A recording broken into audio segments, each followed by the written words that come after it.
Good morning, ladies and gentlemen. It's an honor to be here today with Dr. Ashur and you. And as you might have known from my introduction by Dr. Ashur, I've been a licensed structural and civil engineer more than 40 years. And I currently reside in California. I've been here more than almost 30 years. And I have been providing educational presentations to engineers, architects, general contractors, government employees, and so forth, probably since 2005. So it's about 21 years. And I served in Structural Engineering Association of Southern California as a director for 2 years, and I've been on several building code and forensic engineering committees since then. And I had been assisting Dr. Ashur for last 5-10 years with his presentations, continuing education that he has had. Um, my background is structural engineering, and also I went to law school in order to be a little bit more familiar with the law and construction law, real estate law, etc., as far as it relates to my profession. Okay, please allow me to share my screen. Give me a few seconds.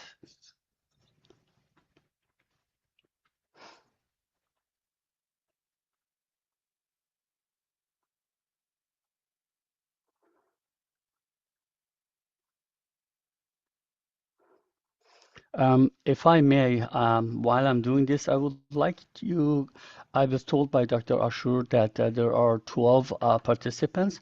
If you could kindly just give me a two-line description, who you are, which state, and what you do, these three pieces of information, and just tell me how many years you've been in this profession. That's all I need. If you would do that, that would be great. Just put it in the chat box so everybody knows who you are, and also I gauge my presentation based on the um, knowledge of the knowledge the participants. Thank you. Okay, let me share my screen. Give me 1 second.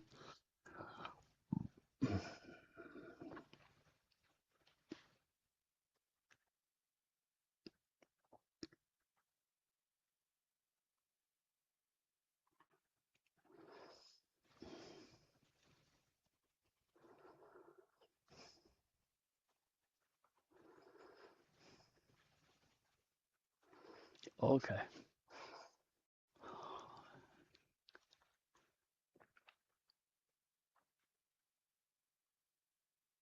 Okay. Can everybody see my screen? Let me see. We have two messages in chat box. Um, Let me take a look. We have four now and five. Okay. Cheryl Bailey, civil engineer in California, about 28 years. Great. And if you could put your firm also, that will help me greatly. So I know if you work for government, you work for private sector, architect, and so forth. Okay, so yeah, Shirley, Shirley, if you could do that, that would be great. The next individual is Trent, PE, 30 years, South Dakota, a structural engineer. It's a great privilege to have you guys here. Next is Gary Sutren. I design tension membrane structures. Oh, that's beautiful. That's beautiful, Gary. You didn't say which state you are and which firm. If you would do that, please. Matthew Gillies, if I pronounce it properly. EPS, a structural engineering, been in the industry 20 years plus working primarily in the utility industry, solar, etc. Great. Roy Rezik, PE. Nice to meet you, Roy. If you could please also tell us which state, how many years, and what kind of firm you're working. Um, Bufford Evans. I'm sorry if I pronounce your name incorrectly, and my apologies. Bufford Evans, PESE, Georgia. Jonathan Gay, licensed PE, North Carolina, 35 years transportation, 33 years with state, and almost 3 years with Thompson Engineering. Oh, beautiful. Okay, and then um, Trent continued that he continued that he works with Apex, a structural design private firm. Yes, yes, I know Apex. Yeah. And then Jim McKay, a licensed architect and PE, 40 years plus experience in construction dispute resolution, court testimony, AIA since 1994, PE in Pennsylvania, Florida, New Jersey, and more. Yeah, that's great. The guys, the gentlemen or ladies that work as in dispute resolution, you have my email address.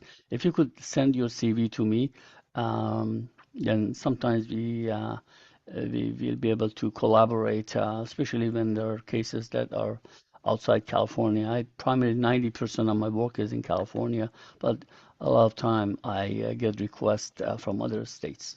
Okay, three more.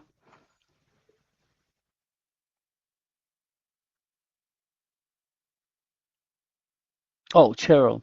Oh, okay. We have some more uh, information about some of our guests and participate. Um,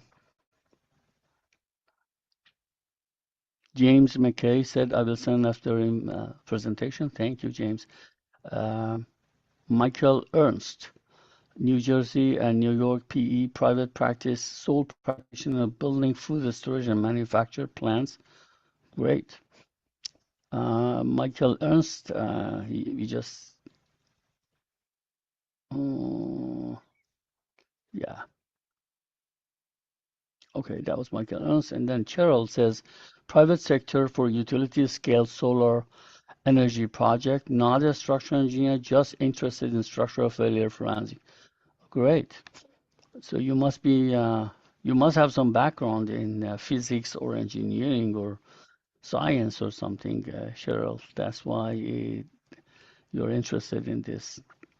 Henry, Henry, also known as Hank Simpson, semi-retired mechanical engineer PE, do some part-time forensic engineering now. Great, but I don't know which state you are, Mr. Simpson. If you add that, that would be great. Okay.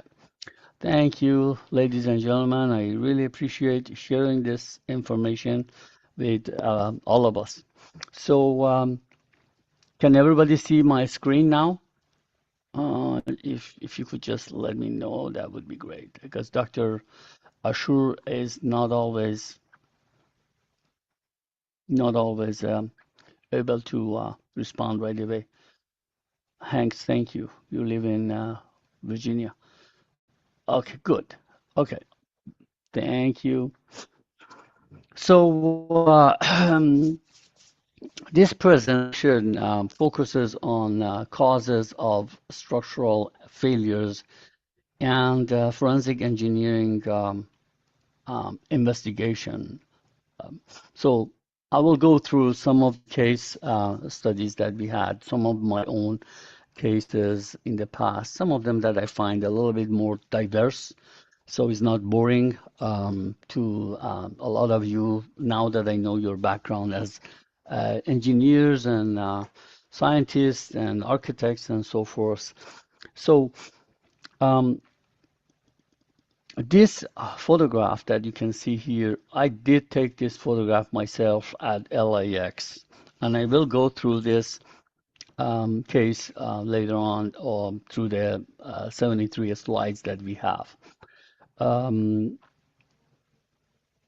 just give you an idea that why I was there and why I was engaged in this assignment is the failure of this component. I hope you can see my mouse hovering over that. This component is called, this component is a section that we all use. If we fly, we use this. I believe 90% of the airports have to use this unless they're really small airports that they you just walk to the steps that takes you to the entrance of the aircraft. But 90% of the airports, as far as my experience is, they use these components. It's on hydraulic jacks. It's on hydraulic jacks that you can see on the right-hand side, and it has wheels and it moves and it is like an accordion section that extends or retracts and adjusts to the location of an angle that needs to be to reach to the aircraft entrance. And you exit the aircraft, you step on this section, and you go into the corridor, and that corridor takes you to the actual airport structure that you get into your baggage check, baggage claims, and etc. So we'll go through that. And this is a Boeing aircraft. I intentionally covered the logo of that particular airline just for the confidentiality. It was a litigation matter. I mentioned to you briefly who I am. I also serve as an arbitrator from time to time in construction defect matters, and I'm licensed in California and about 15 other states and countries, including Canada. I have some cases in Canada from time to time. Um, the clients that I have served, U.S. government, local government, law firms, insurance carriers, and etc. And I've been expert engineer in about 200 litigation matters throughout U.S. involving single and class actions. Um, I work for a bit both plaintiff and defendant sides, and um,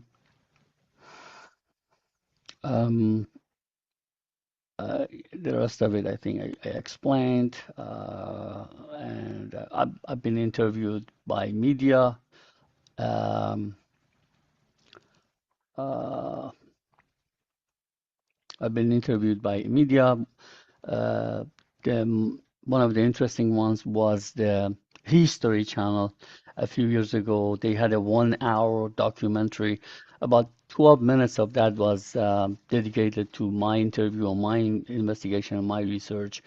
And they interviewed several scientists, engineers, and experts throughout the world, some of them very well known. And it's on YouTube. It used to be on Amazon for 5 years, and they sold a lot. It was all you have to pay. You couldn't view it for free. But after about 5, 6 years, they put it now on YouTube for free, and it's got a lot of hits. I don't know, over 7, 8 million in YouTube, but before in Amazon they had it also. It's about I will get to that in a few minutes, but I get approached by um, various kind of media, news agencies, and so forth. Whenever there's an earthquake, there's a failure, there's a, God forbid, natural disaster, I get contacted by them, and they ask my opinion about those issues. Okay, good. So,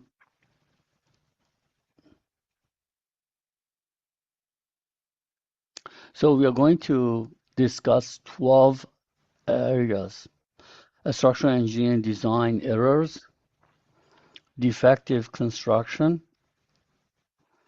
material deficiencies,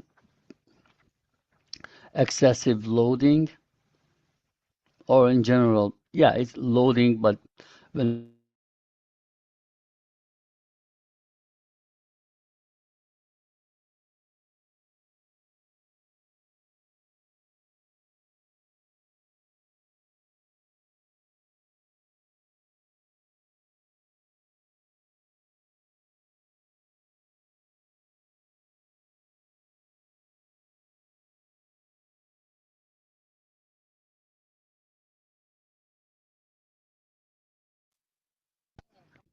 Looks like I got disconnected for whatever reason. Let me find out. Uh, okay, Dr. Ashur, or anybody, can you tell me how long I was disconnected so I Just a few can seconds. Just only a few seconds? yeah. Okay, okay. My apologies for that. Okay. So we're going to touch up on 12 topics: structural engineering design error, defective construction, material deficiencies, excessive loading, um, Oh, deterioration. I'm sorry, can you Dr. Ashur. can you share the screen again? Beg your pardon? Can you share the screen again, Oh, oh, please? oh, oh, oh. Of course, of course.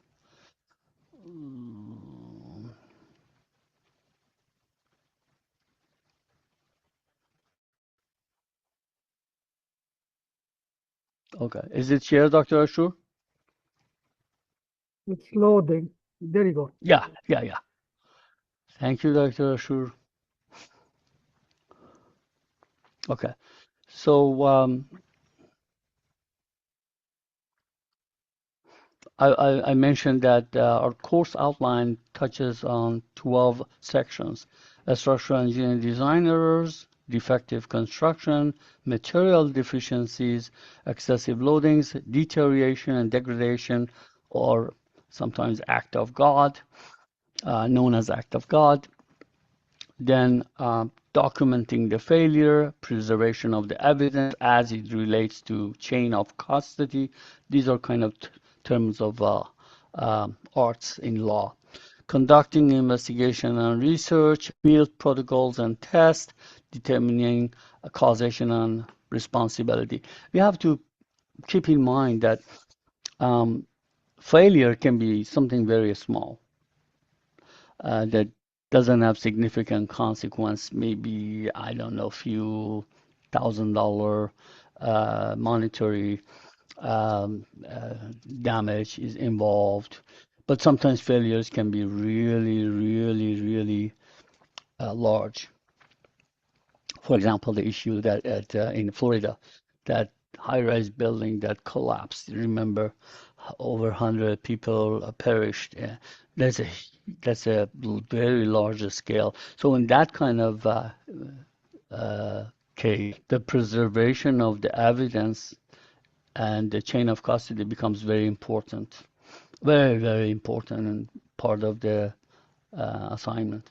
Okay, so and then the last 11th and 12, learning from structural failure, examples of historical failures. Okay.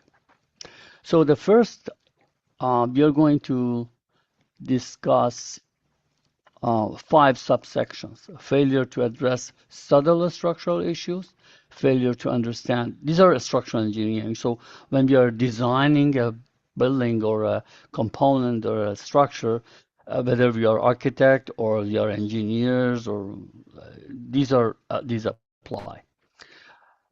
Failure to understand the project's objective, under, underestimating demand requirements, insufficient design verification, failure to validate.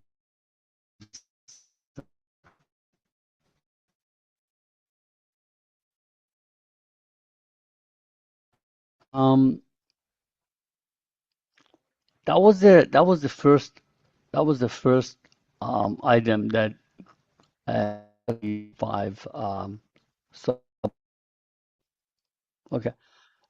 It looks like if any moment you have some issue with my with the reception of the this Zoom, just send me a text, and if there's the problem is persisting, then I'll attempt to fix it. Okay. So subtle structural issues. What is that? Um, Sometimes I don't know. I would say, I mean, I don't know how many percent of the time, maybe 5% of the time, 10% of the time, the issues become subtle. A structural engineer does not necessarily, it's not a routine design. Like, for example, let me give you an example. Somebody who does stamp the roof manufacture wood trusses, an engineer, all roof manufacture trusses, the wood trusses, for example, they have to be designed, reviewed, and stamped and signed by a structural engineer. So the last portion um, um, is the stamping and signing. So, but the first two parts has to be done. Now, subtle. If this engineer is doing this day in, day out, let's say he's hired by a trust company, and for 20 years, this is all he does. Believe it or not, there are engineers who do that. They do from their credentials and from their skills and experience, the only thing they concentrate is uh, roof trusses, wood roof trusses, and they're very, very, very good at it. They can do very complicated roof profiles, large, small, with a lot of different patterns and so forth. But all they do is just roof trusses, wood roof trusses. So if somebody doing that as a routine for 20 years, um, and for example, let's say they all do single family residences and so forth. If something comes up that is a little bit different than all those pattern of thousands of design that they've done, it might be a little bit of glitch or a little bit of surprise, and they might miss it, and that can cause a little bit of problem. So subtle structural engineering, that was just an example how it can occur in what circumstance. Um, but I'm sure as you guys being involved in the structural design, you know about these subtle issues. For example, um, I can say 90% of us as structural engineers in US and in Canada, we are not familiar with cyclic loading, fatigue, and the issues, fatigue design and related issues. I can say that by experience. I they might heard of it, but they don't know how to analyze it. They don't know how to design a structure for fatigue. And fatigue is, who knows about it? Mechanical engineers are very, very familiar with it. Us, no. Unless we, as far as I know, engineering, structural engineering schools, they don't focus on that issue that much. So we just have to train ourselves. So that's another example of so. And that aircraft that I showed you on the cover sheet of this presentation, that's a clear example of this. That the engineer who did the design of this jet bridge, these components that they come into, take you to the entrance of the aircraft, they're called jet bridge. The engineer who did the calculation for that jet bridge had no clue what fatigue and what cyclic loading means. And that's why that jet bridge failed and caused severe injuries to the pilot and a passenger. So failure item number 2, failure to understand project objective. Each project has an objective. Again, the routine, 90% of the project that the structural designers or engineers do, they're just routine. The objective is very clear. I would say maybe more than 95% of them are very routine. Only like 1 or 2%, the objective, you have to be careful about the objective. They have some nuances and there's some little things that you have to be careful. And if God forbid you're not careful, it can be big, big consequences, even though they're a very small percentage. And you're not expected, to get very paid a lot of money on those. We just get paid the same as other um, um, design that we do, but we just have to be careful with those. And if we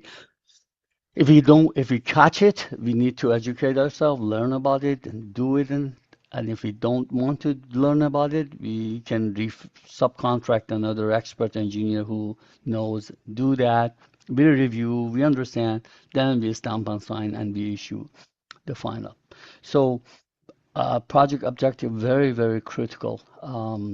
We have Cheryl here that works in the solar industry, as far as I understand.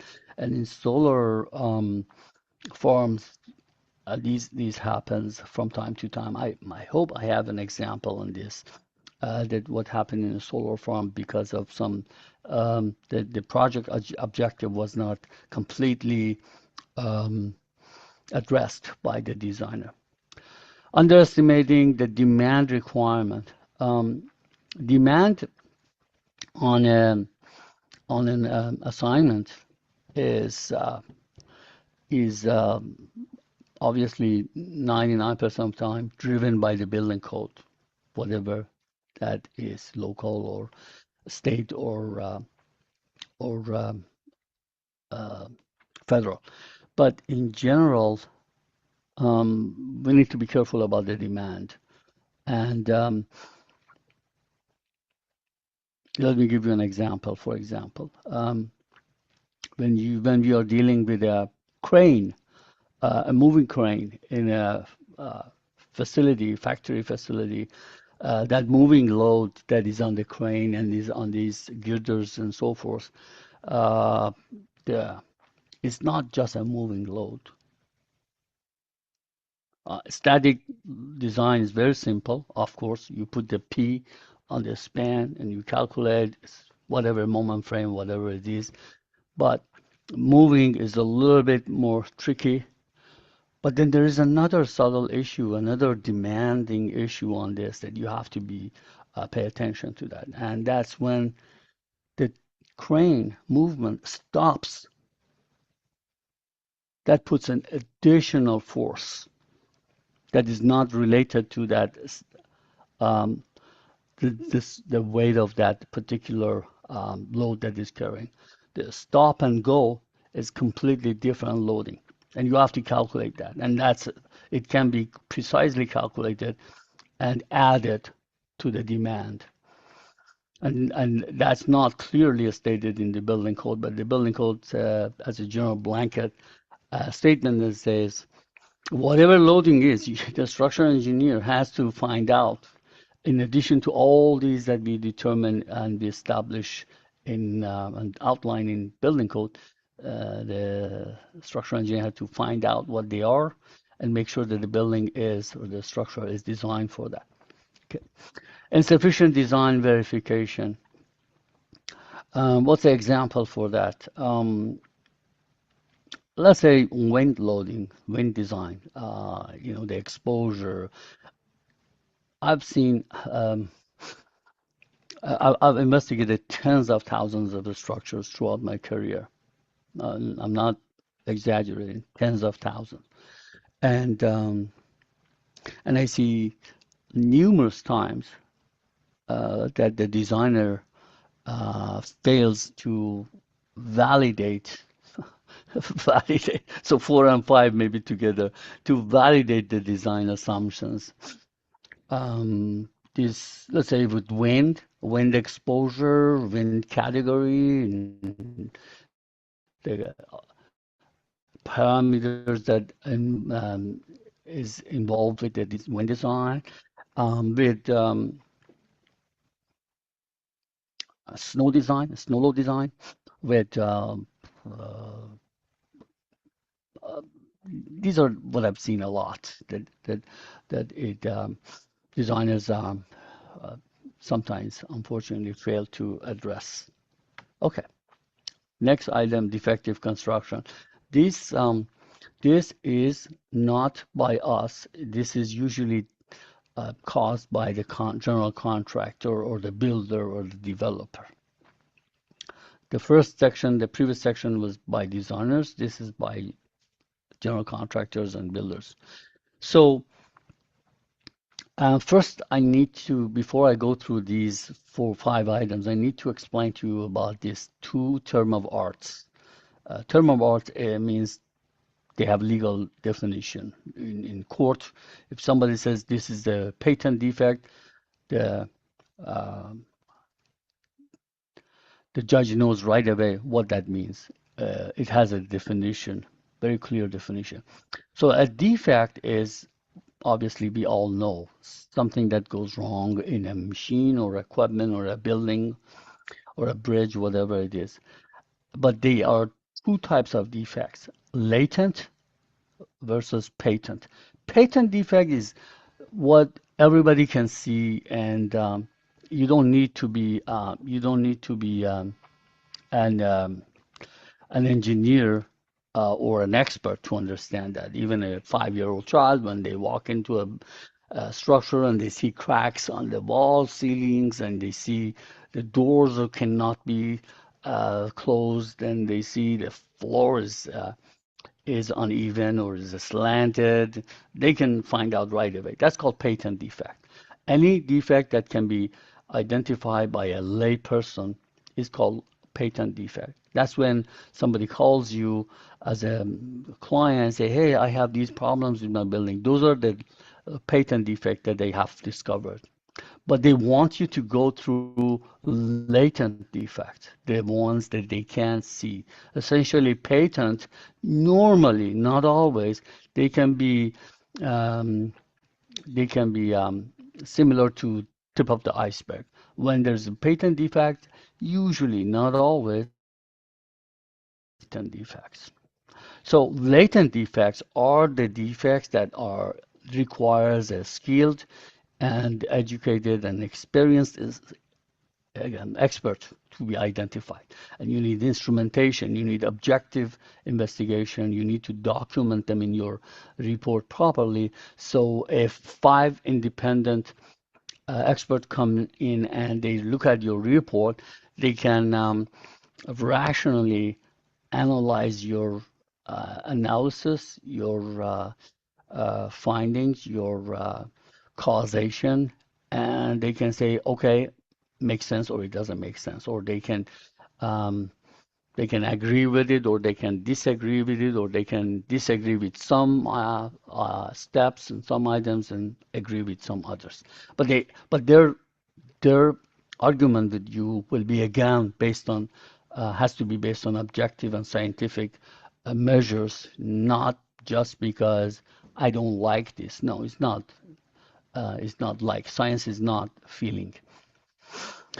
So let's go through these 5 items. Use of undocumented foreign material.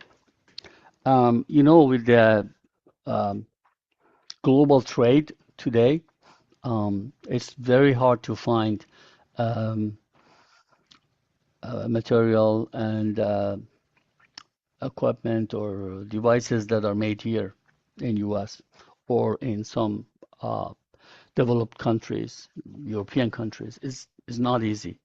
It's difficult.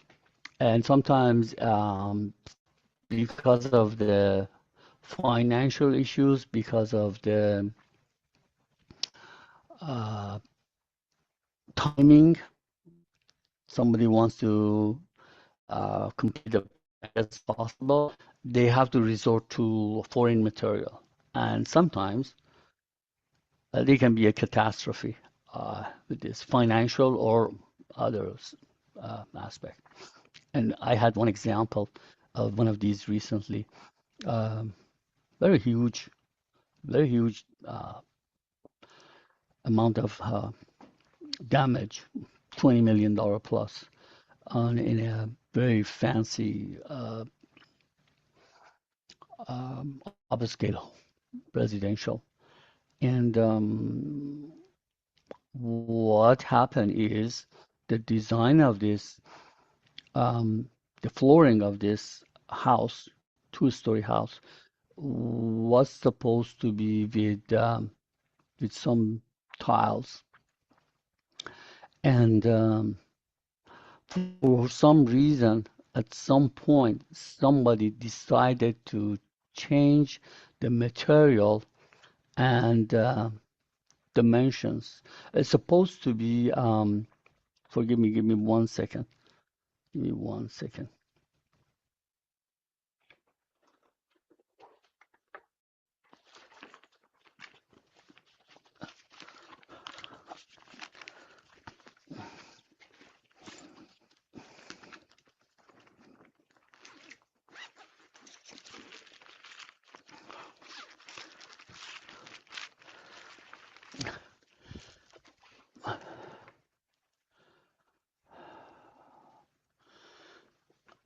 I'm back. It was supposed to be um, a terrazzo, cast in place terrazzo flooring. And if you are familiar with cast in place terrazzo flooring, you know what it involves. But I explain for those of us who don't have complete information about this. Um, it's generally very expensive type of flooring.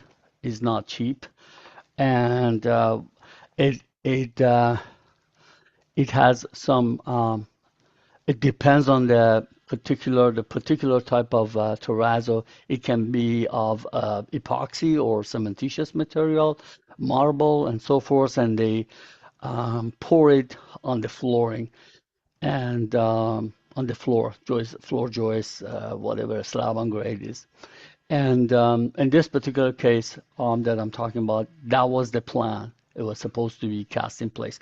But at some point, somebody made a decision that if we can go with the most economical way and maybe the faster way, and they decided to put, instead of cast in place, they decided to put um, precast uh, terrazzo tiles. The precast terrazzo tiles, and they were not a small. They were not like 1 foot by 1 foot or 2 foot by. They were like 6 feet by 6 feet, huge. And that's a big, big problem when you go with that side. Why you go why there's a big problem when you go that side is the larger the tile you have, the more prone to the cracking. And just imagine if it's all the curvature of the displacement below. If you have a small tiles, the joint between the tiles will the cracking and displacement will be lost in those joints. But you have a big 6 foot panel, 6 foot by 6 foot panel. And especially terrazzo is very fragile, and then you can have cracks. So that was number one problem. Number two problem, it was imported from China, and so there are guidelines in U.S. for this kind of material. What kind of testing has to be done? What kind of there are a lot of requirements, criteria.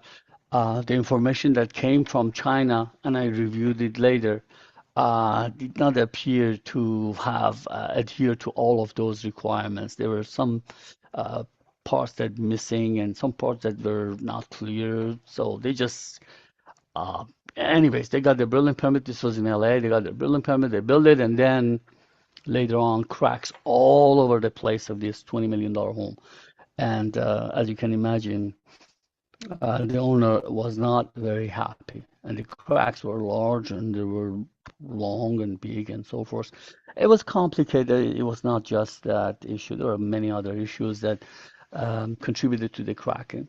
So, anyways, that's undocumented foreign material. One of the part of the reason was because it was from a foreign country. If it was manufactured here, I think we would have not had that um, so much issue. It would have been a little bit smaller scale.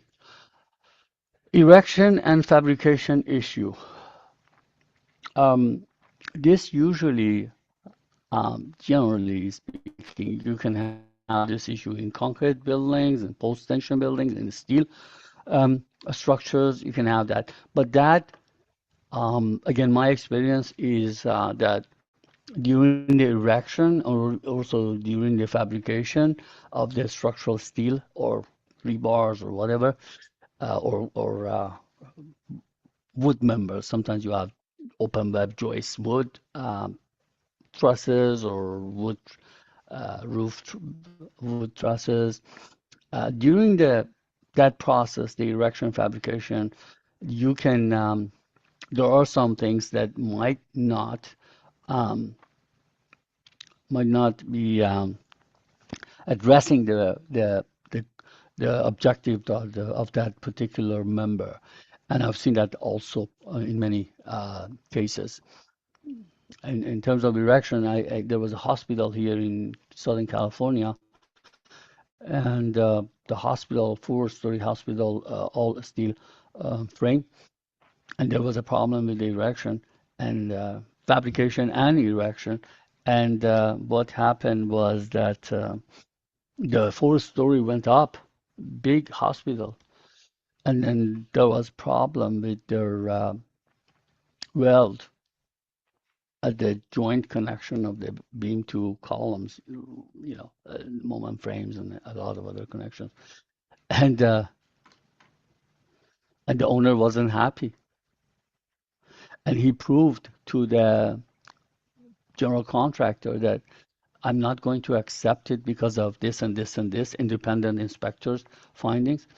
And, they had to bring down the entire fourth story. It came down. They went back to the shop. They fixed everything. They brought back to the started all over again. Fourth story going up. Multi-million dollar damage. Okay. Construction sequence. I also hold a general contractor license in California, active license, and I'm a little bit familiar with construction and construction sequence. And back in the 80s, I did construction management, project management, multi-story, 10-story concrete buildings and so forth at that time. And construction sequence, you can do a certain work with a certain sequence and everything be done successfully. But if you change the sequence, sometimes doing the same steps, but just different timing, it can cause serious problems. And we have 73 slides, and right now is we have 1 hour and 15 minutes. I touched some of these items. I just touch on it a little bit because otherwise I won't be able to complete the presentation. So I just give you an example, construction sequence. Something very simple is when you have to do underpinning under a structure, you dig out under a certain section of the footing, and then you leave another 4 feet, 5 feet untouched. Then you go another 4 feet, you dig out, and you do the same thing, and you pour concrete below this. And once this is cured and done, then you go to the alternate section. This is an example of construction sequence, just one example. Poor workmanship, I don't need to explain that. Defective temporary supports, that also occurs during the construction. Temporary support, especially whether it's a steel structure or wood or concrete, temporary support, especially in the steel. I had several cases for steel that I did investigate. There was a case, big case, in Southern California at a port. I don't want to say the name of the port because of confidentiality. And during the erection of that structure, it was like, I don't know, 30, 40,000, 50,000 square feet structure. During the erection process, there were about like 6 workers there, and there were moment frames, and the moment frames were sloped with the slope beam, and a couple of these workers were on the top, and then all of a sudden, because I saw the video, all of a sudden the moment frames started failing and falling, and these guys, unfortunately, one of them got very severely paralyzed, and some of them were lucky to just dive into the ocean because right in the floor. But there were like 5 or 6 people injured. I had another case that unfortunately the worker passed away, and that was a very tall beam. It was like 100 feet span, and this steel beam was tapered, so small, like 12 inches the support on the masonry wall, and they're like 6 feet at the peak, and maybe 18 inches at the ends support. And then when they were doing the installation, um, uh, you have to be very aware of some engineering issues, such as torsional buckling. Torsional buckling happens when you have a longer span for a steel beam. Steel beams are very vulnerable to that, especially the tall ones. Um, when your intermediate supports are not sufficient, your beam can go twisting. And then you don't need any force on that. Nothing. In this case, it fell and it killed the worker. And that was because of the temporary support. It was not properly supported because that beam obviously was perfectly fine for the final construction when you have roofing material, everything bracing it, top, bottom, cords, everything. But during the construction, that didn't happen. And unfortunately, it fell. It rotated, but it's a huge beam, like I think it's like 50,000 pounds weight. And it rotated, kicked out the worker down like 40 feet, and he instantly passed away. So um, that was because of the lateral torsional buckling issue that occurred. Um, they had some points that were cables that were holding up this from the crane, and the workers one end and the other end, workers placed it on the masonry wall seats, and they were tightening the bolts, and somebody told or did not tell, we never found out, to the crane operator that, okay, loosen up the cable. But apparently, instead of loosening up, the cable went up.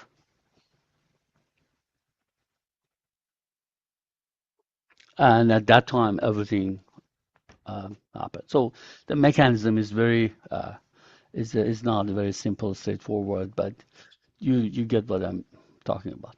Okay, material deficiencies. We know 6 materials that are commonly used. The first 4 are very common: aluminum less, glass less, but they're still used. Especially glass is used in handrails and fancy buildings, Apple building in East Coast and so forth. So let me take a look at the next. Okay, yeah. So the concrete, we go one by one. Concrete, we can have issues with concrete mix design, improper reinforcing, improper placement, improper curing, inadequate vibration, and on-site water additive addition. And water cement ratio, you guys already know how critical that is for the concrete strengths. And that is, when a subcontractor decides to do it a little bit quicker, they add water or they add unauthorized additives. So for that reason, that's why it's important to require the mix design paperwork from the contractor, and it's important to require laboratory compressive testing, 28 days compressive testing from the concrete samples. And also we want to check the slump. So concrete mix design and improper reinforcing. Um, Let me give you an example of improper reinforcing that a lot of us might not know. Okay.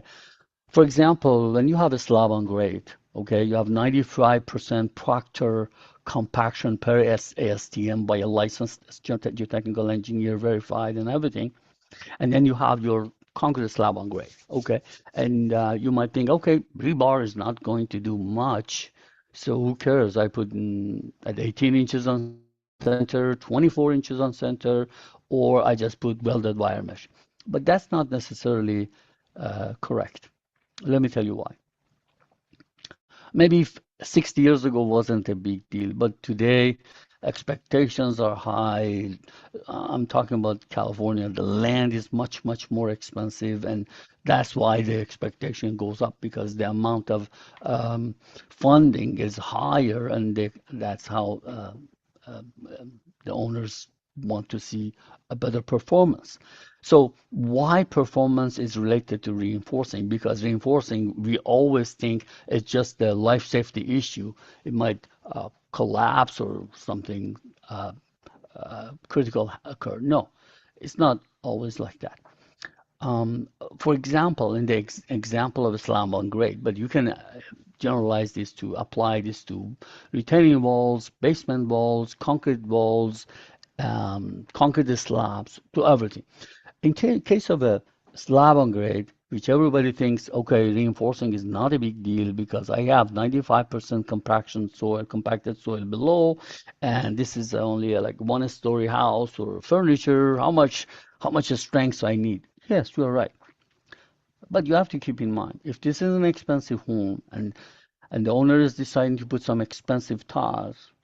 I was in Las Vegas about a month ago. The owner, this was a $5 million home. The owner imported very expensive tiles from Italy, and they were all cracked after the installation. And so when there's expensive finish, you don't want any crack on your slab.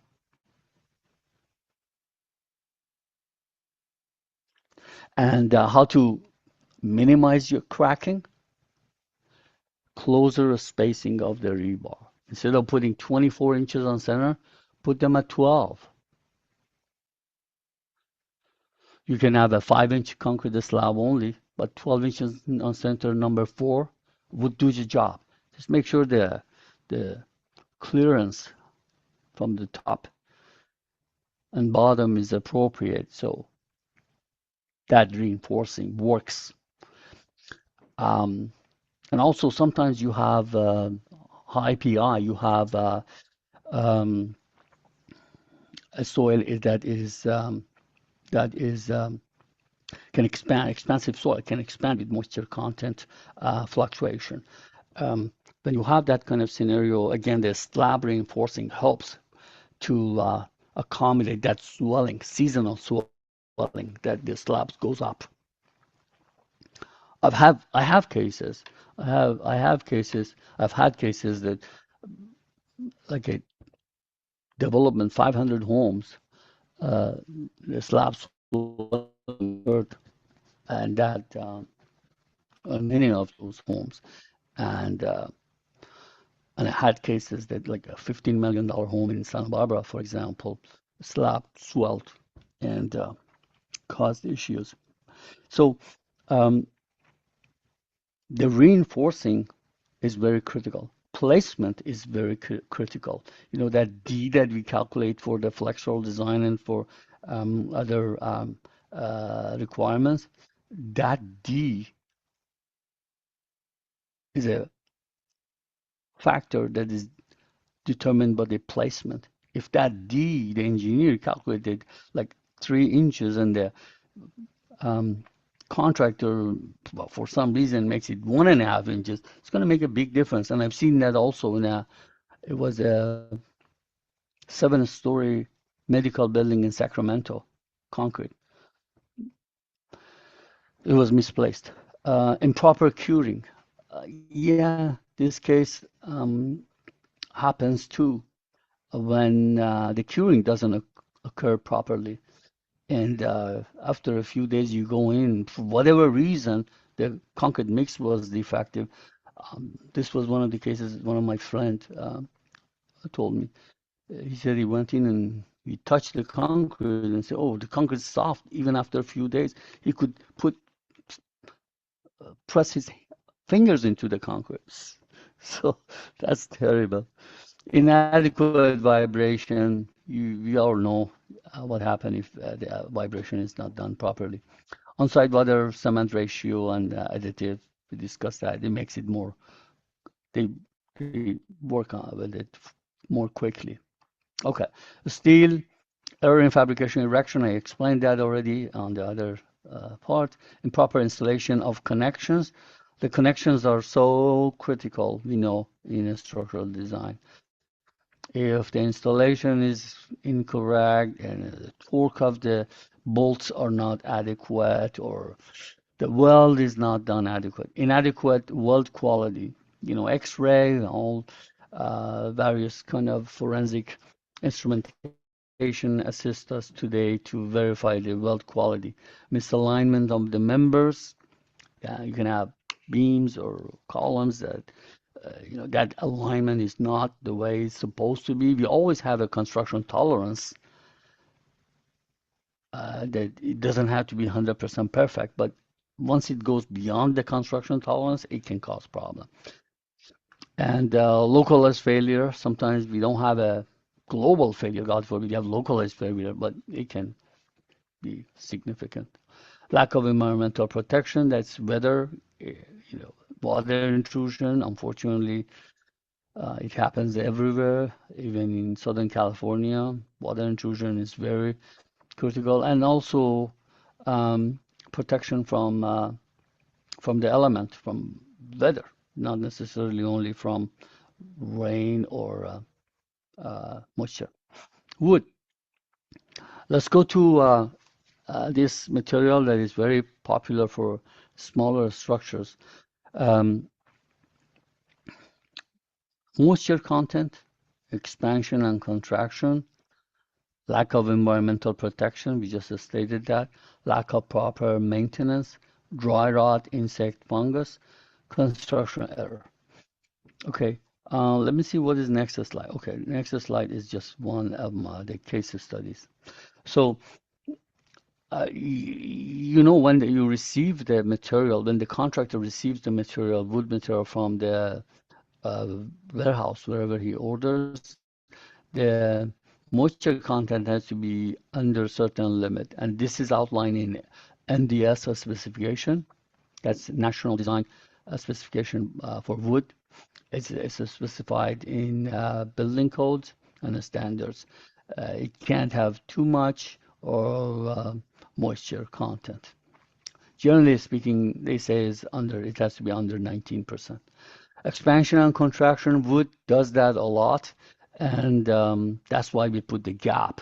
You go to these construction sites, all these plywood shear walls, everything, and the roof diaphragm that you go in, there's always a little gap in between, and that's, I think I have this in this presentation, that's required by American Plywood Association. Because of the expansion and contraction during the different seasons. Lack of environmental protection, talk about that. Lack of proper maintenance. Maintenance, similar to protection. You need to have proper maintenance. You can't just leave the wood unattended for decades. You have to attend it. You have to inspect it, once every few years to just make sure the dry rot, insect, fungus did not reach there, because you never know. Sometimes there's a little water dripping and nobody notices it, but over the course of years can cause serious problems. And construction error, that again, as long as it's within the construction tolerance is okay, but not more. Okay, this is an example of one of the cases that I was retained as expert. What you see is a backyard of a single family house, 2-story in Washington State. The handrails are not painted; they're just wood material. And they're different. It appears that, as you can see, the timing of the handrail installation was different than the timing of the construction, original construction.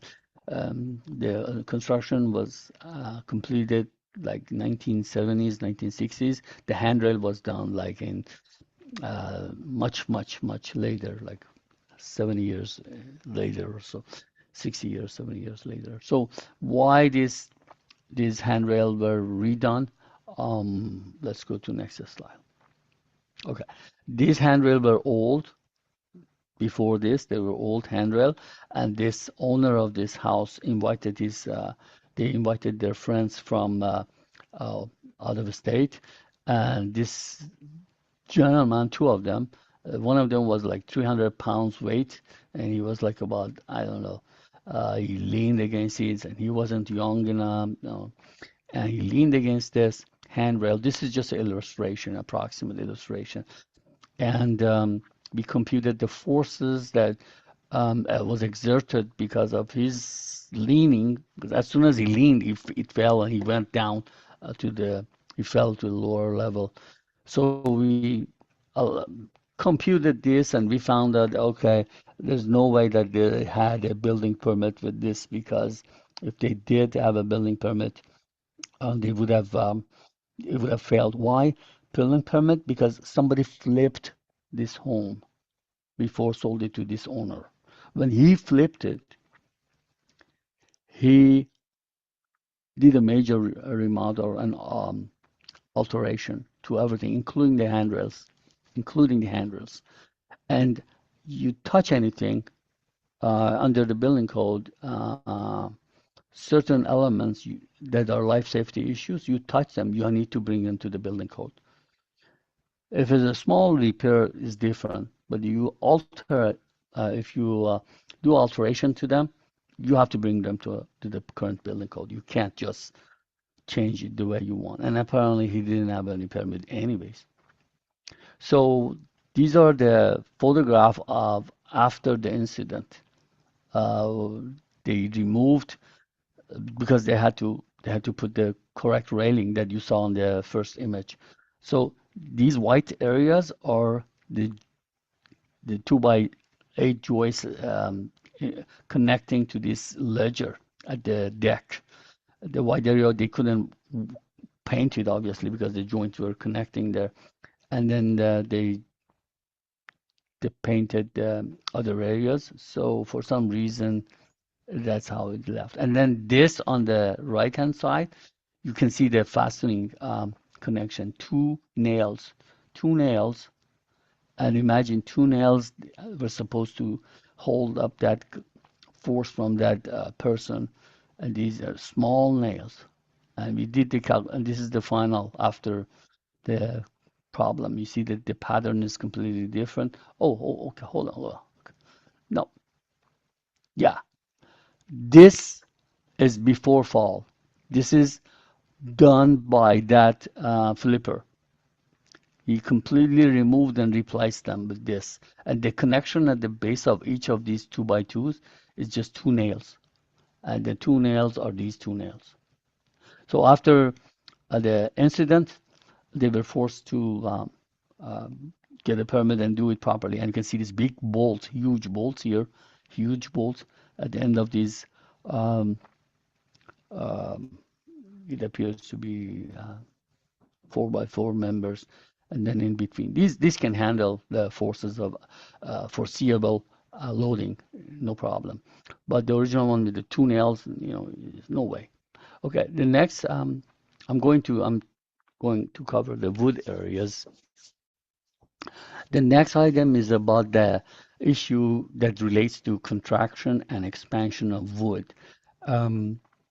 I just mentioned about 10 minutes ago that when you go to see the diaphragms or you go to see the shear walls, sometimes you notice there's a gap between the panel edges, and that is required by APA if they're using OSB, and sometimes plywood as well. For OSB is very, very critical. In this case, this was a house, that the owner bought. He hired a contractor, builder, built it for him, and then after a year or so, he didn't notice anything. But his guests were coming home, and they were, as they were approaching his house, it's an expensive house, not cheap in Washington State, like $1.5 million in Washington State is very high end. So the guests told the owner, "Hey, come outside, take a look at your roof." They came outside and they looked at the roof and said, "Hey, your roof is wavy. What's going on? Why your roof is not flat?" And the owner paid attention, brought an independent contractor, and everybody said, "Yeah, it's waving. It's not flat, and it's outside the construction tolerance."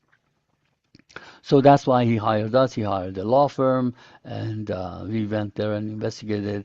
And these photographs are done by me. You can see it's supposed to leave a 1/8 gap between for the, especially in Washington State. So this is that APA documents. You can Google it. It's available. Now the APA name is uh, they have an they now too, but that document's still there. They need 1/8 of an inch space between the panel edges. And if it does not happen, buckling will have buckling. Okay. CMU. Is everybody okay? We take a 2 minute break. Dr. Ashur, is that okay? We take a 2 minute break. Yes, please. Thank you, Dr. Ashur. So let's take 2 minutes break. Thank you. I'm going to use my watch to make sure that stays under. Thank you.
Okay, I'm back.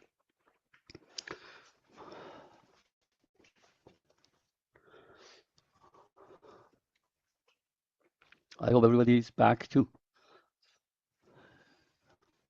Okay, Dr. Ashur, is okay we continue now? Yes, please, go ahead. Thank you. Okay, good. So, um,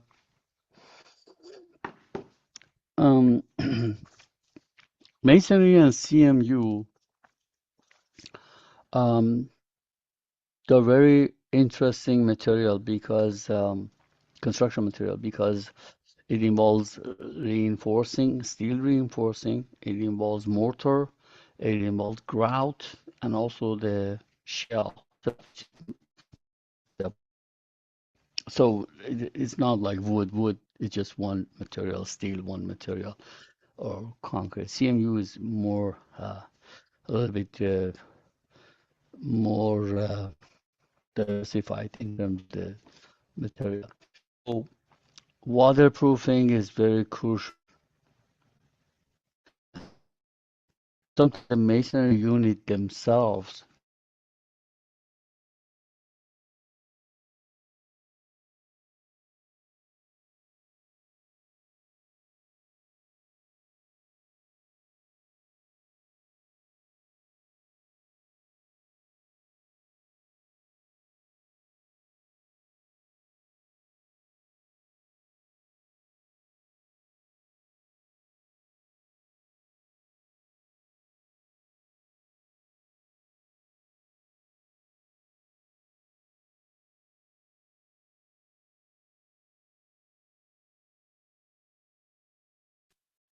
uh, looks like we got disconnected for more moments.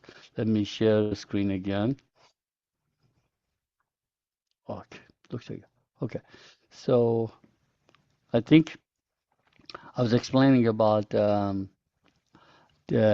deficiency in masonry units that once they're received at the property at the site by the general contractor, they can be deficient. I've seen cases like that. Improper mortar, just same way that the concrete mix can be deficient, the same. Thermal expansions, every certain feet, um, we engineers or architects specify an expansion joint, and that will control or control joints, we call them, that these thermal effects, the expansion and contraction. And the next item in the list is associated with that. So um, so the let me tell you about this waterproofing issue very briefly. The waterproofing issue is that um, I will give you some um, hints on this. So you next time you see a masonry wall, you can see if what I say makes sense or not. Um, this applies to concrete too, but I've seen a lot more in masonry. So a lot of times masonry walls are used as a retaining structure, retaining wall. Sometimes within the garage, within the basement, or whether it's a multiple family or single family or a big building, the masonry wall and the first level or basement, you can see them. And if you walk into an underground parking or underground structure or a basement or whatever that is retaining your soil, CMU that is retaining soil, if you see some whitish material, which is known as efflorescence, that efflorescence, you need to be very, very careful about that. Number one, that efflorescence tells you a lot of things about that wall. Number one, water is coming through the wall. You should not. You should have a proper waterproofing. You should have proper drainage. So when water comes through the wall and you see the efflorescence, it means your rebar is getting corroded. And I mean really, really corroded.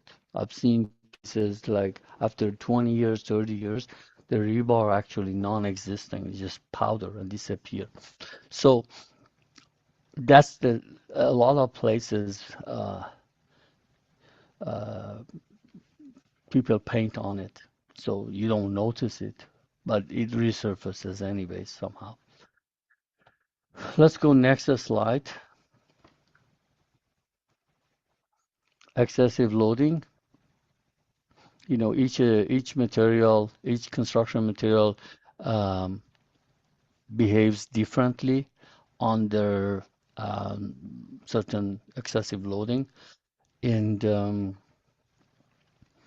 also, when there's a brittle material, such as CMU or concrete um, or glass, there is no way for warning. Wood gives you warning. If you're lucky, give you several weeks warning before it comes down. And I've seen that. Huge glulam being 4 feet tall, 8 inches wide, 120 feet span. It took about 1 month to come down. Uh, but it gave lots of warning and people, nobody, thank God, nobody got, that was in a big manufacturing facility in Southern California several years ago. But concrete and masonry don't give any warning. And one thing we need to pay attention that in the beginning when the solar panels were very popular, if you recall, like just they were introduced to them to the market, like let's say in early 2000. Yeah, that was a big rush. So they bring this to you as an engineer and say, hey, stamp and sign this is only 10 pound of additional load, and you don't need to check any calculate anything. Your dead load is whatever 15, and your live load was even reduced. Live load per building code is 20 PSF. So why you worry about? I'm only putting 10 or 15 pound per square foot of this solar panel. It's much less than that live load. So just stamp it and go ahead. And a lot of people unfortunately did that, and a lot of building came down. And you don't know a lot of those collapses because they never get to the public. They're all under confidentiality agreements. No news, nobody's. Some of them leak, but most of them don't. And the reason that you have these failures, especially in wood frame building, is that wood, when you look at NDS, under permanent dead load, you have to reduce the allowable stress by 10%. However, on the roof construction load, you can increase it sometimes up to 25%. So it's not apple to apple. Your solar panel is permanent dead load. The construction live load is a transient load. It's going to be stay there for a few days or so or a week, and that's defined in the building code. So wood under a permanent load performs differently than under a transient load, such as a construction live load. So, and also something else that a lot of engineers didn't pay attention is that as soon as you introduce additional dead load on the roof, let's say in this case that I just explained to you, a glulam beam, 100 feet, 120 feet of span, 6 feet tall, something like that. It fell. This was a huge building. It's like 100,000 square foot building facility. When they put this additional load, roof, and especially when they put these um, counter weights, they put some weights to prevent this solar panel from uplifting because of the wind, and that is okay, 10 pound per square foot, but that on a huge building that comes to several, you know, tens of thousands of pounds or even 100,000 of pounds. And you have to think about this. This will increase the building mass, and this will increase the base shear, the seismic base shear of the building. You have to check that. Building code allows a 5% increase because of the alteration or remodel, 5% increase in dead load and 10% increase in um, dead loading, live and dead loading, gravity loading demand. 10% up to 10% increase allows it. If you want to go more, you have to do a thorough calculation of everything, every component in the building, the structure, to show that that increase is always below 10%. Let's say you put a big bill corner of the building, you add something, or you put solar panel, and for gravity is maximum 10%, for seismic is maximum, sorry, for gravity maximum 5%, I correct myself. For the gravity is maximum 5%, for the seismic is maximum 10%. So you can't just add so much mass on the roof and say, oh, the building is okay. No, if you increase the seismic demand by more than 10%, you have to go through entire analysis, see if the building can handle it. If it cannot, then you have to reinforce the building, and it becomes very expensive. Okay. So we are on 20, slide 20. This is a steel, galvanized steel uh, walkway from the beach going to the street level. So it's about like 12 feet elevation gain. And going this, sorry, going up this way and then going up that way, coming to the street. So um, this handrail used to be vertical. The handrail, galvanized steel handrail that was protecting this walkway, which is a sloped, um, was on this green line. It was on this green, aligned with this green line. But what happened is, because of the wave action over the course of years, maybe just 2 years, not even longer, you see how much it bent? It bent about probably 4 feet. It bent about 4 feet or so. And then I know after a few months I went there. This is in Southern California, in a city by the name of Ventura. And then after a few months I went there, the handrail was gone, completely gone. It's such a small load, but as when it happens over and over and over and over again, it can bring down this steel handrail. Okay. Um, this is a solar panel on a residential home in Southern California. Something very interesting in this that you want to pay attention is that this roof has two sections. One section this direction going down this direction. The other section is on the other side of the ridge going down that direction. I don't have any problem with these. I don't have any major problem with these panels as long as the engineer does all the calculations and everything. But these ones are elevated. The one on this side, if you can see my mouse, they're elevated. They're not sitting on the ground. They are on the frames, and that can be a major concern. Why?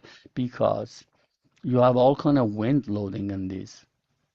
The wind can cause all kind of forces, directionality and uplift and everything, much, much, much more than these that laying there. And unfortunately, if you can see, this is that ridge beam under that, and you can see it's failed. And I instructed the owner to put temporary shoring on it because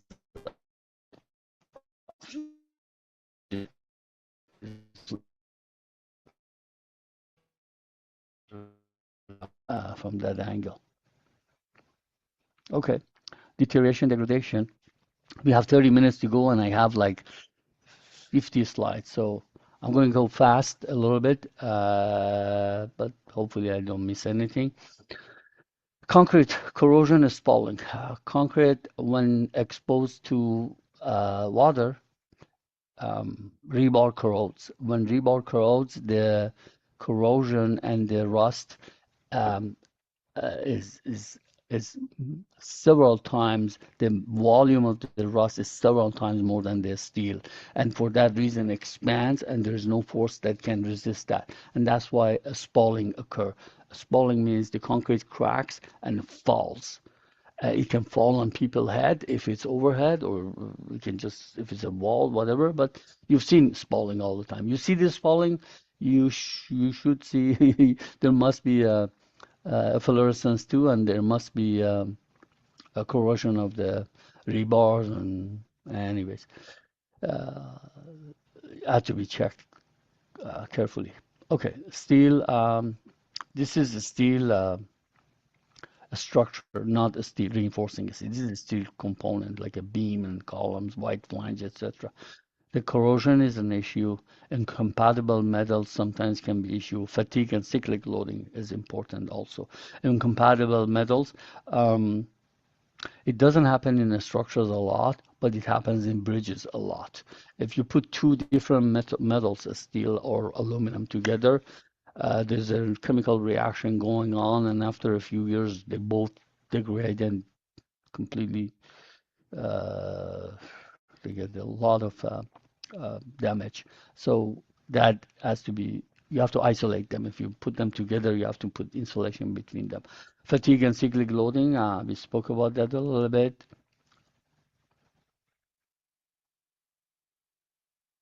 Wood, weathering, dry rot, fungus.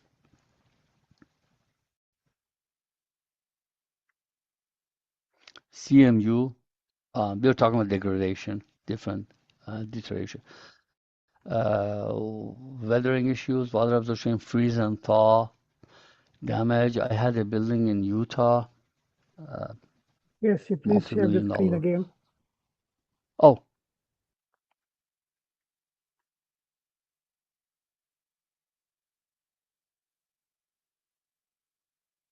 did you lose me for a long time, Dr. Ashur, or no? Couple of minutes.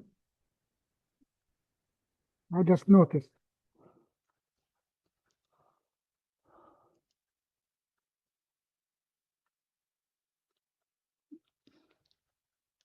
Okay. Can you see me, Dr. Ashur, on the screen? Yes, I see the slide. Can you see the slide now? Yes, Okay, good. Okay. So freeze and thaw. I was just saying in Utah, I was investigating a vacation home, multi-million dollar vacation home, that this freeze and thaw caused multi-million dollar damage. And the waterproofing around the facade, the facade was uh, manufactured stone. Manufactured stone is not like a stone; it's by concrete. And so if water gets in, you see the efflorescence. In stone, natural stone, you don't see any efflorescence when water gets behind it. But with manufactured stone, you see that uh, efflorescence, and then once you see the efflorescence, you know that there's waterproofing and water intrusion involved, and all kind of stuff. Corrosion in masonry, CMU, we discussed that. Mortar degradation. Uh, Documenting the failure. Identify valuable physical evidence. I go through this further in slides. We just touch on this now. Preserve for possible testing and evaluation for trial preservation. Document the evidence, conditions, and circumstances that could possibly change. Properly collect failed components, unimpacted components. Piecemeal classification and system. Piecemeal classification, that's again a term of art, a word of art is a legal term. That this way, when there's either 10, 20 items in this case, or 100,000 pieces in the case, this piecemeal identification or classification is the only way to keep track of everything. So this, you see here at the bottom, you see the bottom right corner, it says bait number. There's always a bait number on these legal documents when they want to find out what evidence is available. And that bait number applies to everything, even this component that is you can see in this image. What is this component? Remember on the cover sheet I showed you the jet bridge at LAX. This is the component that failed. Now you might say, hey, concrete and CMU, they experience brittle failure. This is a steel. Why this has experienced brittle failure? That's a very good question. Let me explain to you. This component was holding up that platform that goes and touches the aircraft entrance, and the captain, the pilot, stepped on the platform that was supported by this single HSS, hollow section, structural section. There was no redundancy, just one single element. And this component was here, left and right, from here extended to this portion. I have more pictures so you have some kind of idea what's going on. Documenting the condition, photo documentation, handheld camera, aerial imagery, thermal infrared photography, videography, measurement and quantification, interviews with the eyewitnesses, communication, coordination with other forensic professionals. And when we talk about preservation of evidence, we're not just saying something that's out of blue. These all terminologies are defined by ANSI and ASTM, and you can go and check. These are all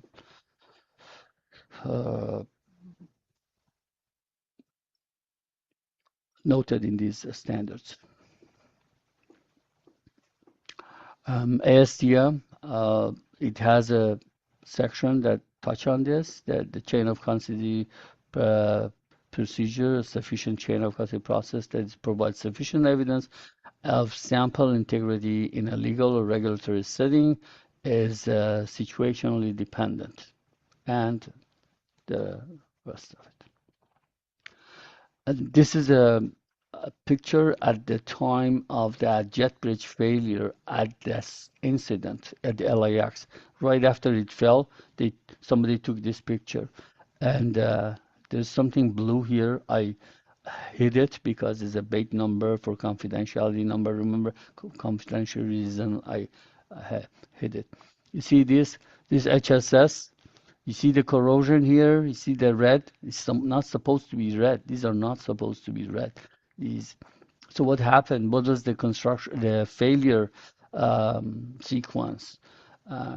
This HSS section was only 2 feet by 2 feet, and it worked in this airport for maybe 12 years or so. And what happened is this was a cantilever section, and as you can see, at this section, micro crack occurred. And micro crack occurred because of cyclic loading.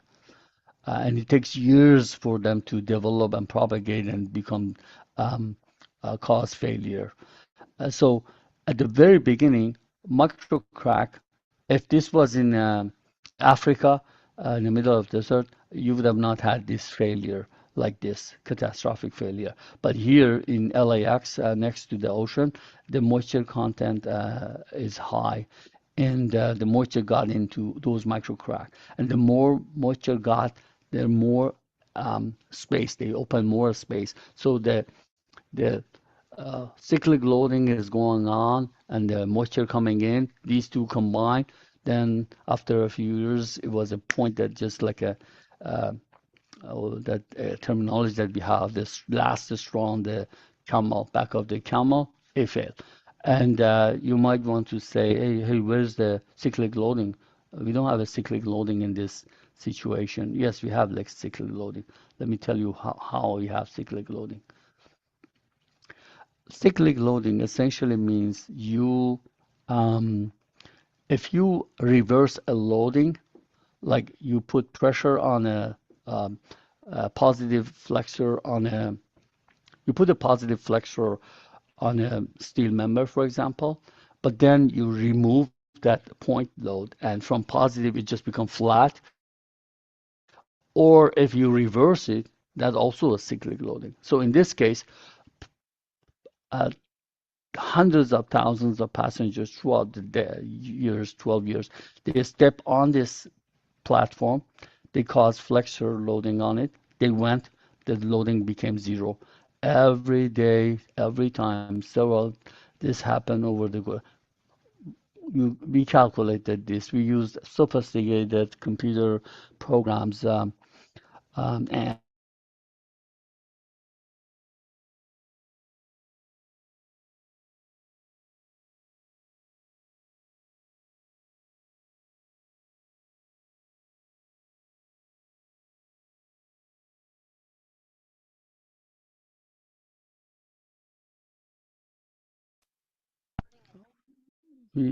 I'm back again. Is that okay now, Dr. Ashur? Can you see me? Huh? Huh? Yeah, thank you. Yeah, 10 minutes left. Thank you. For some reason, the connection is a little bit, yeah. So this cyclic loading for 10, 12 years, it becomes millions of cycles, and you can calculate this clearly. Then we reviewed the engineer that who did the design. He had no clue about the cyclic loading. Once you have cyclic loading and you calculate how many cycles, if you have more than a certain number of cycles, then your allowable stress can come down by like this 4x4 HSS. If you put in the cyclic loading and fatigue demand, it should have been at least 4 times bigger than this size that they had. So anyways, let's go back to where we were. Yeah, so now identification of the debris, destructive testing, as-built drawings, original calculation, shop drawings, inspection record, correspondence. Something about destructive testing. Most lay people, and unfortunately a lot of structural engineers, they think when you go into a building and you remove drywall or remove the finishes, this is destructive testing. No, this is not destructive testing. This is just a structural component, a structural member exposure. It's not destructive testing. Destructive testing scientifically means you take a piece of the material, you take it to the laboratory, you test it to the failure, to the destruction. And by doing that, you determine what was the mechanical and physical properties of that particular material, whether it's a concrete or steel or wood. So Just keep in mind, a lot of lawyers always, when you go into a building to remove some drug, oh, you're doing destructive testing. You can't do that. It's not destructive testing unless you take a piece out. Yeah. Okay. So next, this is that interview that I told you. In search of alien. When you go to YouTube, you type in Mystery of Pumapunco, which is in Bolivia in South America. Uh, you can see this full video, and my section is like at um, like when it's like 45 minutes or so, I might say. And this 4.5 million view in 1 year, that's in the very beginning when they put it several years ago. I don't know how many million is now. We can yeah, this is like God knows how many thousand years ago with this height, such a precision. These humongous, like 20-ton stones were cut. Nobody knows. A lot of fascinating things in the old history that we have no idea that how they could do it. Maybe there was a different civilization at that time. And I have a few moments of this video we can watch together. But if you type into the chat, this is only a few minutes of that interview, my section. Put in chat video if you cannot hear the audio, then I can stop it quickly.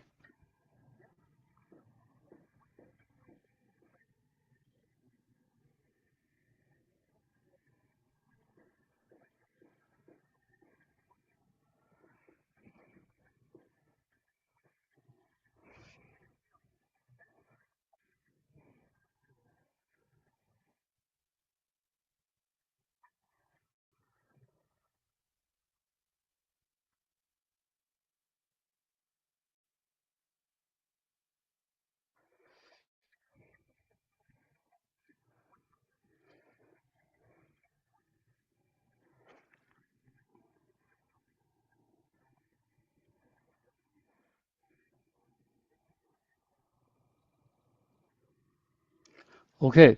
Um, I was told that by chat by Cheryl that we couldn't hear this, so I'm going to go next slide. Yeah. Okay, good. So you can watch it later if you're interested to see what my bases were. Um, this structure, this historical structure, is on the top of a mountain in Bolivia, several thousand feet elevation. And when they approached me from History Channel, they wanted me to investigate and find out what was the cause of this destruction. It was destructed. Like, for example, the Egypt pyramids, they were not destructed, they're still there. But this structure, it was destructed, and they wanted to know what was the cause. So they went around and talked to several scientists around the world. They went to Switzerland, they went to South America, etc., and they came here. And I was the last person. And everybody said something. They said, "Oh, aliens destroyed it," or somebody said, "Fire." And by my opinion was that this building was destroyed by flooding. And I had my basis. When you watch the video, you will see what my reasoning was. And at the end of the video, when they completed interview with me, they went back to Bolivia and they found fish fossil there on the body of these stones. And they put that in the video too. So that is how the water got in the top of these mountains. I don't know. There was a very, very phenomenal flood event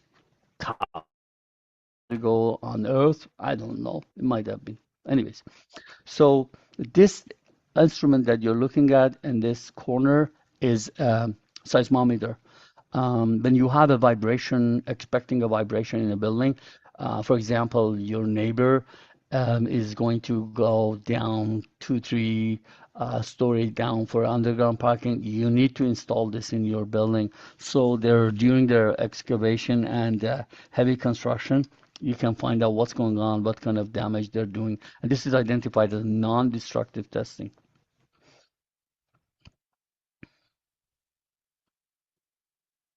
So we review as-built drawings, review investigation data, test result, and compile and analyze the collected data that we do at the site.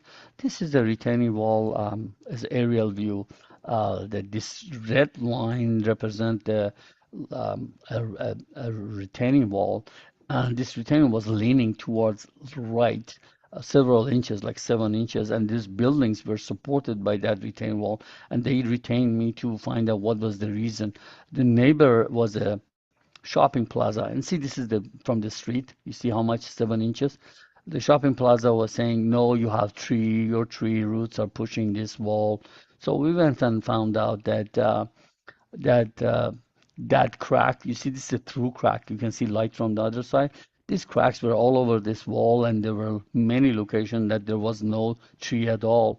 And so that their assumption that the tree roots caused this failure was incorrect. This is another example of water. No, not water. This is another example of poor construction practice. Maybe water, but mostly poor construction practice. This is a stucco on the exterior of a multifamily building, and you can see how much it bowed. See, this is a plumb uh, line, and you see like about 6 inches bowing. This is stucco bowing. Usually this happens when you have a layer of a stucco, and instead of removing of that old stucco, you just apply another layer of a stucco on the top of that, and that will cause this kind of swelling, and I've seen it numerous times. Causation and responsibility, identifying all scenarios, eliminating unlikely scenarios, and to converge on the limited factors. Key technical cause of failures, we must support them by fact, understanding the design, construction, inspection, and maintenance prior to the failure.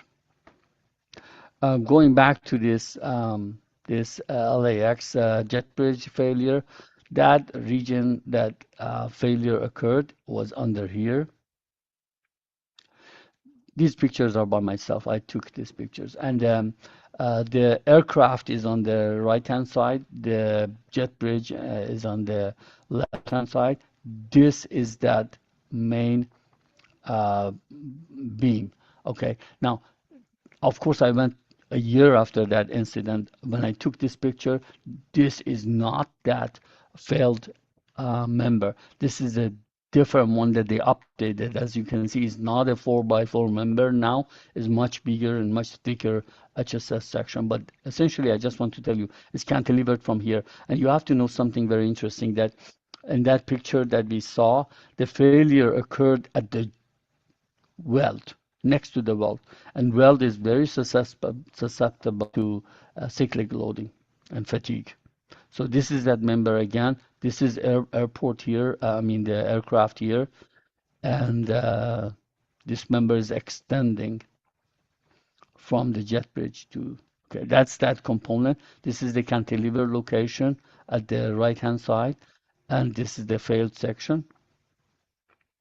There was a there was a metallurgical engineer involved in this, and this is his laboratory. We went there, and he had to cut this, and he had to perform lab. This is destructive testing, because you destroy, you test it to the destruction.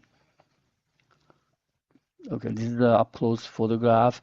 He cut this out of this, but this is the section that you can see the corrosion that we observed, remember, and they cut this section and they tested to the failure. This is that section again. You see the micro cracks here, the moisture gets in, cause corrosion, cause expansion cause more crack, and the cycle. And these are specific photographs that he did, and this section was the weld at this point, and that's what happened. And this is the seam weld for HSS, this line, by the way.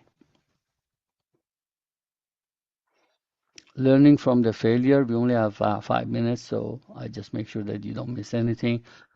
Failure mechanism, we need to understand it even we are not in the forensic field. It helps us to pro provide a better service to the community.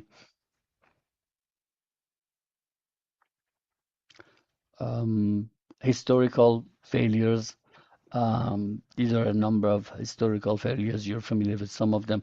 Tacoma Bridge, that you're familiar with. Hyatt Regency and Italy Bridge. This is a Tacoma Bridge because of the resonance.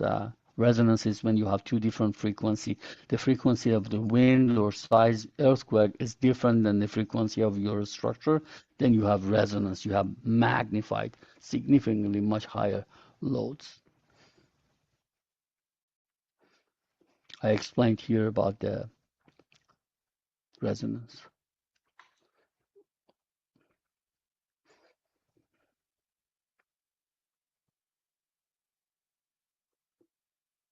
The bridge. And then this is a platform in Europe that Norway that collapsed. You can Google it if you want. I have like a 30-second video of this. Again, it was because of the weld that failed, and that weld was because of the fatigue crack. And it came down, killed many people. And this is that column. This column was like a huge column that failed. Like I think it's like 2-inch thick steel material. This is how the process happened from left to right.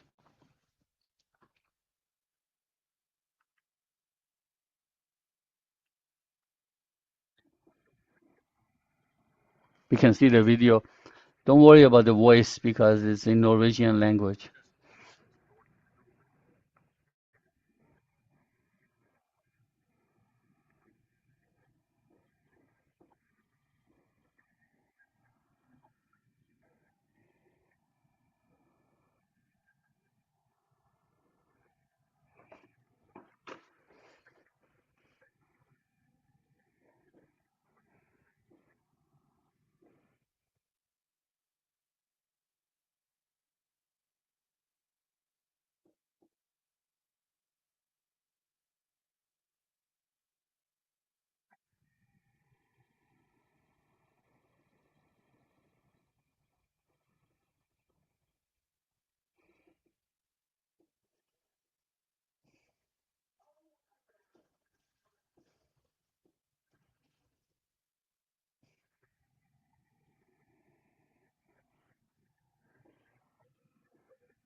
Okay, we go next one. So you saw how it failed. This is another bridge in Italy.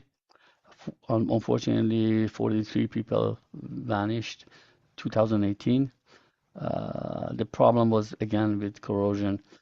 They encased the uh, cables in concrete, and you trap moisture. You don't let the moisture go out, and unfortunately, everything collapsed. Okay, we have 2 minutes. These two individuals, young engineers, are assisted me with this presentation. This young gentleman on the right is my son, and he's a structural engineer too. And let's go to the last sheet. And here's my email address and my phone number. We'll be more than happy if you have any question, you can type it in. Let me see. There's one question from James McKay. In analyzing masonry failures, you have to recognize substantial material performance differences between clay and concrete products. Over time, clay products will tend to expand while concrete product will shrink. Beautiful. This differential can lead to assembly failure if not properly accounted for the assembly. Very, very beautiful. Thank you so much for your insight, James. That's very, very good. Thank you. You're right. The clay bricks, they can expand. That's why properties, structures that are in clay soil, they always a problem unless you excavate, over excavate like 5-10 feet, and you backfill it with imported proper soil. Thank you so much for your insight. Any other questions? Dr. Ashur, it's 1 o'clock here in California. Is there anything? Thank you, Casey. Please all see the note in the chat, how to get the certificate. Thank you. Yeah. Also, Dr. Ashur, don't forget to send me my teaching certificate too. Okay, no problem. And ladies and gentlemen, it was an honor to be with you today. And when you go to leave a review for me, just I'm really thankful to all your input. Thank you so much. Have a beautiful rest of the day. Bye-bye.